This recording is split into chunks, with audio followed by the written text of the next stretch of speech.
Good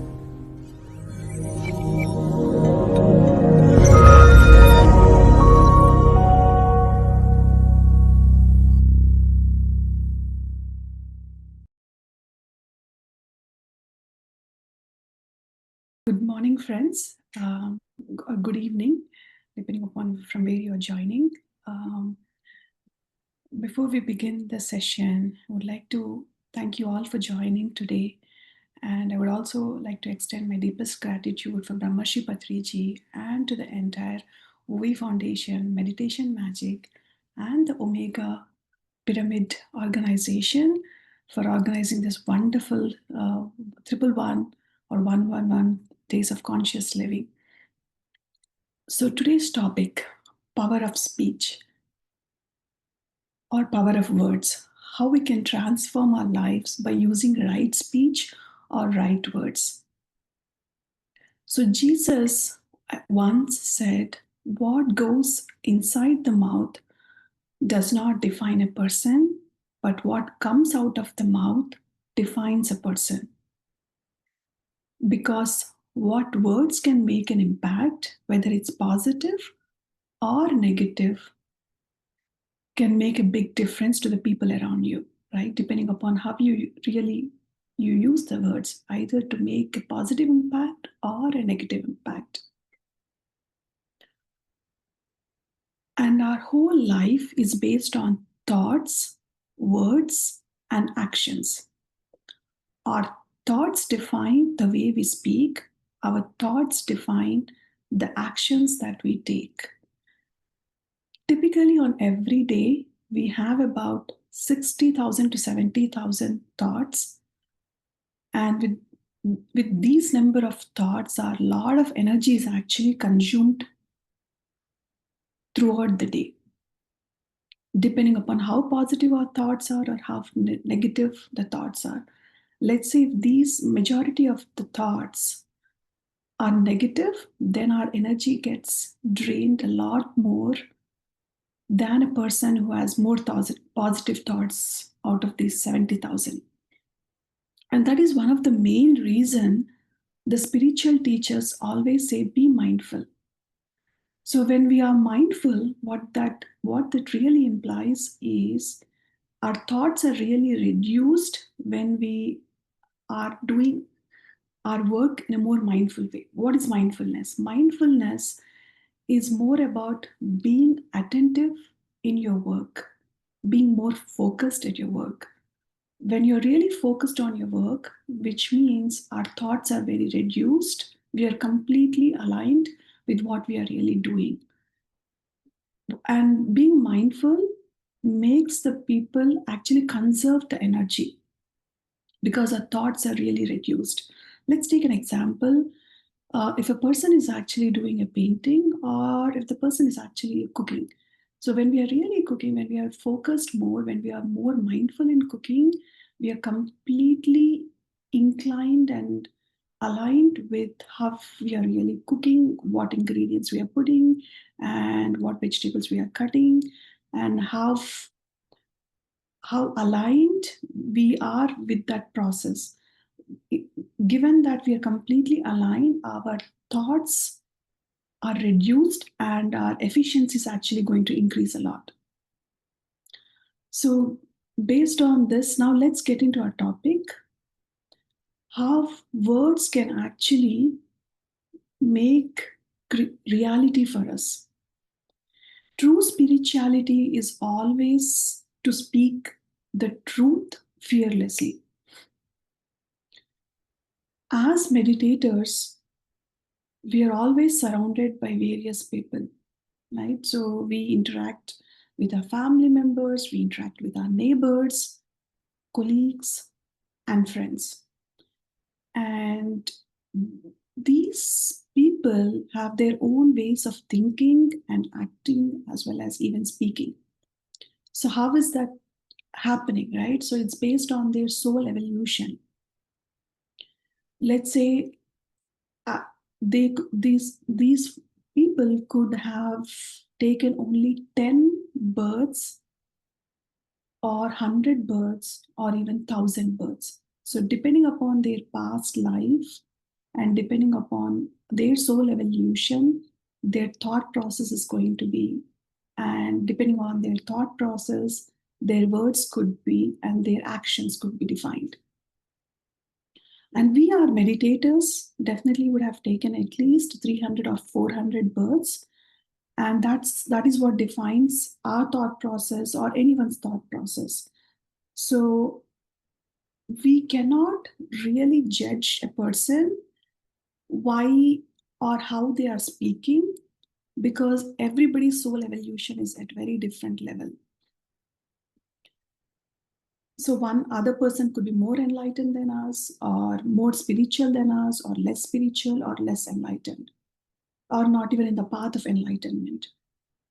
So that is one of the reasons that we cannot criticize, or we cannot pinpoint or some of the positives or negatives in another person. And so coming back to our soul evolution as human being, um, de- depending upon our own soul evolution, we are thinking and we are acting and we are speaking accordingly. But what Patriji or many masters have told us is we have the ability to rectify, we have the ability to correct our speech, and we can make the change around the people around us, and we can create our own reality by the way we correct our speech or correct our words. And a lot of times the speech is something that we we try to please others at times, and sometimes we try to show obedience to elders even though they are not really speaking the truth at times, because we, right from our childhood, we are conditioned in a way that we always have to listen to elders, we have to respect elders. It is important to respect elders, but again, if there is a situation or if that elder is really not doing the right, we need to speak up as a spiritual person. And the best example is Prahlada's story. In Prahlada's case, we knew that his father, he is very much aware that his father was wrong. His father used to think that he's the God. And he is completely, being an enlightened person at a very young age, he knew that his father is not the God and the ultimate, and he was completely aligned with Lord Srimanarayana, and he wasn't afraid to speak the truth in spite of his father uh, being an adult and he being the child. So by speaking truth, we foster a culture of trust and harmony with others, and people will start to believe and trust us. And our Patriji, our beloved Patriji, actually wrote a great book called Vakshetram, The Power of Speech. That's a great book that I would recommend. And another great book is Four Agreements, which is written by Don Michael Ruse. And one of the first agreement that he emphasizes is be impeccable with your words. So we need to be very mindful of how we speak. And he very clearly says in that book that words can create our reality. So let's see what the author Don Michael says. So he says words are messages, right? Words can create, and words can be used in more than one direction, right? Words can be used in the form of truth, or words can be used in the form of lies, or in a positive way or in a negative way. And so and there is one thing that he says is a lot of times we are very nice to others, but not to ourselves. And this is something which is more common in women, because throughout the day we try to have a self-talk within ourselves, and when the self-talk itself is not very positive, And the self-talk, for example, I deserve this? Can I really do this? Is it really possible with me? If we have the self-doubt and the self-talk, which is happening throughout the day, what is happening is they are draining their energy. And a lot of meditators, after, especially women, have coming to a meditation path and who have corrected this self-talk within themselves, has overcome thyroid issues, and they have healed themselves by making some minor changes in their day-to-day life. And the author also says about the second thing, which is gossiping. Gossiping is one of the main form of communication in our human society. And when we were children, we hear adults around us gossiping about others and giving their opinions about others. And by hearing all this, we are conditioned to gossip about people around us. And when we do that, we are just giving an opinion actually about others, and it need not be the truth that we are conveying. It's just a point of view about others. And by gossiping, it's the author says that we are kind of losing our energy in a way, and we are really not conveying the truth, and it's just a point of view and just an opinion about others, and we are just conveying this information or then which is not the truth to others. So we really need to be very mindful about what we speak and how we are using our energy actually. And when we start using right words, magic and miracles definitely will happen in our life. And intentions and desires also come very easily because there is no resistance and there is no fear, and words that we speak is coming out of pure love. And automatically, when you speak with more awareness and more mindfulness and always speaking the truth, the person is always at peace, and the person is actually creating a life of freedom and fulfillment in every possible way. Because we are constantly looking at positive things of others and rather than pinpointing the negative aspect of others, because we are trying to accept the person as they are and not trying to pinpoint the negative aspects of the person. So just by following this principle, just one agreement makes a big impact in transforming our life into great reality. So let's see how we can measure ourselves if we are really using right words. So what we can do is introspect ourselves every day on how we are using our words. Every night before we sleep, we can just double check what words did I use today and what was the impact I made using my words. How can I continue to improve? We can also double check, did I complain on anybody today? Which means, like, did I see the positive side of the person or did I see the negative aspect of the person? So these are some of the things that we can introspect every day before we sleep. And we can also practice journaling. Journaling really helps us be more aware and more conscious about what we can try to improve, because as we are taking some time to write down or to jot down the points on what we can continue to be better at.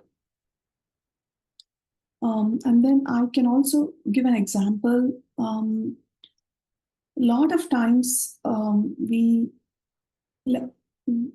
try to pinpoint or look at the negative aspect of the person For example, if somebody has done something really mean, or and what at the body conscious level, we think that the person, how can the person be really be mean to us? But at the soul level, the person wasn't really mean. At the soul level, there is a lesson that we have to learn on why that person behaved like that, rather than complaining that, hey, the person was really mean. So we need to introspect ourselves to understand what is the lesson that we need to learn. Why did that person have to say that, and why was that something that I had to take personal based on the statement that was passed or based on whatever was done by that person? Is there a lesson that I need to learn so that, and once we learn the lesson and we implement and correct it, the next time that person is not going to do, or if your person does it, you're going to react, you're going to respond in a much more better way rather than reacting to that situation. uh, let's take the other way around. If as a meditator, if we don't learn from that instance, what would happen is we'd start to complain. And when we are complaining, what is happening is we are telling the universe that we want more of that. Because again, we are using, as part of the complaining, we are actually telling, we are using the negative words, right? So when we are using negative words, you are creating a negative reality for us, actually. Rather, we should try to understand why did it happen, what should I learn, and so that we can fix ourselves and it doesn't happen with us again. So that is what the power of speech can actually make. And when we are more mindful, when we are more aware, when we are using the right words, we are always in a positive state. We are conserving energy. We can do more things efficiently, and we can progress in our life. And at the same time, we are always trying to be we always try to be more truth and fearlessly, actually. By using right words, we can definitely create magic and miracles in life. And we can enjoy great relationships. And how is this even possible?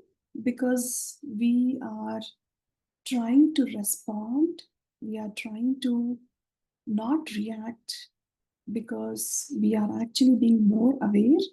And that is how we are not assuming things, I would say, because we are trying to ask questions in a right way, so the other person can actually answer our questions. And we are asking questions more mindfully now, right? We are not assuming things that he or she has really done it, but we are asking questions out of our own awareness. And that's how our relationships are also getting better with the power of speech and power of words. And automatically, when to be able to speak the truth without fear, we need emotional intelligence. We need to be aware of what to speak, when to speak, how to speak, and what not to speak. And to be able to get that intelligence, or I would say emotional intelligence, right? We definitely need to meditate. With lot more meditation, we can become more aware and we can be more emotionally intelligent, and we'll be able to ask right questions, and we'll be able to respond in a better way, actually. And that will actually, with meditation, our words can also become more wiser, and we can impact others in a more positive way. So these are some of the takeaways. So definitely meditation is the first thing, because with meditation we become more and more aware. Will become more and more mindful. We'll try to start responding better rather than not reacting, and we can definitely enjoy great relationships. And even manifestation will also become more and more easy actually, because our emotions are much more controlled, our words are well balanced, your manifestation process, you'll start implementing gratitude in your life, you'll start implementing acceptance in your life. These are, everything's come very naturally. You'll start implementing journaling. It's a chain of things that happens um, with the power of speech, with the power of words. Because when we start looking at the positive aspects, we start expressing gratitude, we start accepting the person as they are, because we don't find any faults in the person. And a manifestation journey also becomes natural. We surrender to the universe, right? Even if somebody has really done some injustice, at the body conscious level, it's actually injustice, but at the soul level, it's a lesson that we need to learn. So everything is very interlinked, and so that's how life becomes more beautiful, and we'll be able to attract more miracles and more magic into our life. With that, I will pause here.